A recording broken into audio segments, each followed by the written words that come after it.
going to talk about the type of weapons that are commonly known as kubatans or yawara sticks. In Filipino martial arts, we usually call them dulo-dulos or pocket sticks. All right, here's some great examples. Honestly, I don't carry any of these, but I train with them all the time. The reason I don't carry with them is they're one purpose built and they just add extra weight in my pocket. And the bigger ones that hang off your keychain add extra weight on your ignition. So there is a good reason to train with them, because by understanding how to use them, you can take something like a common pen or a flashlight, right? And make them into an effective improvised weapon.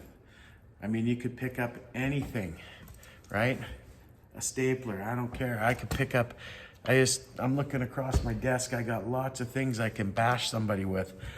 And having the skills to do it more effectively is better than just grabbing it and ad-libbing with it.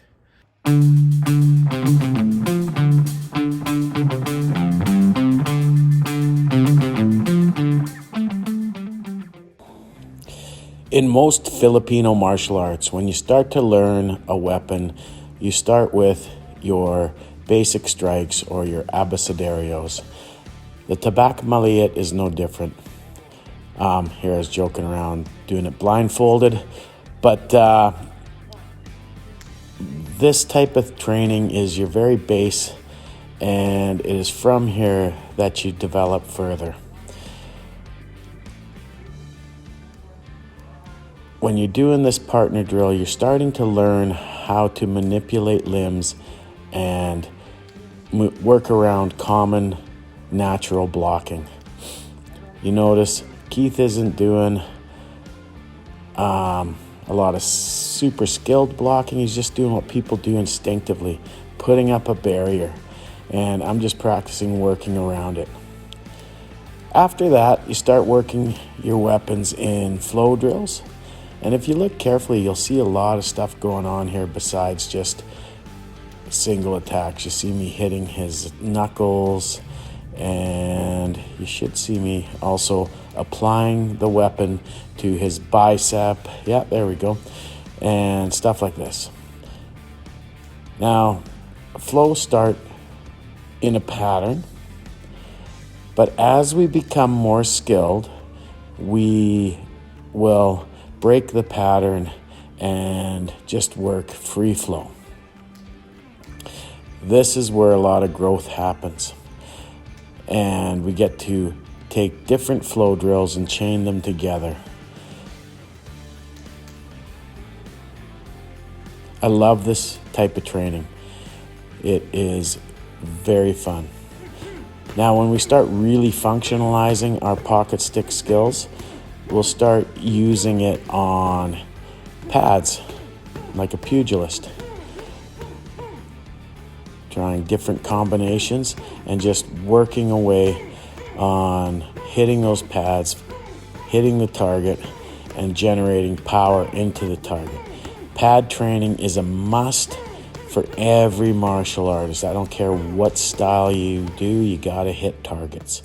You gotta know what it's like to hit something solid with your weapon. And here I'm just illustrating different items with the same basic drill. An outside salute defense and a downward X. I've used a plastic fork, a pen. Here I'm using scissors. Anything that extends from your hand can be used as a tabak maliit. There is no limit to what you can use. Here I'm using a water bottle. As long as it fits in your hands and can be used to strike and has a hard enough tip, you can use it for this kind of weapon. Now here I'm just using a hardcover book. I mean, You get creative and you'll be surprised at the amount of different things you can use from training the Tabak Mallet. There I'm using a closed pocket knife. Oh, bare fist, same motion with my empty hands.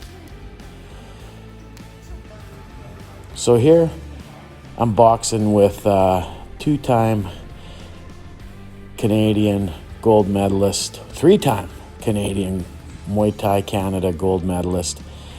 And we're just playing, but I told him to be a little bit understanding, or I asked him to be a little bit more understanding, because I was going to hammer fist him a lot.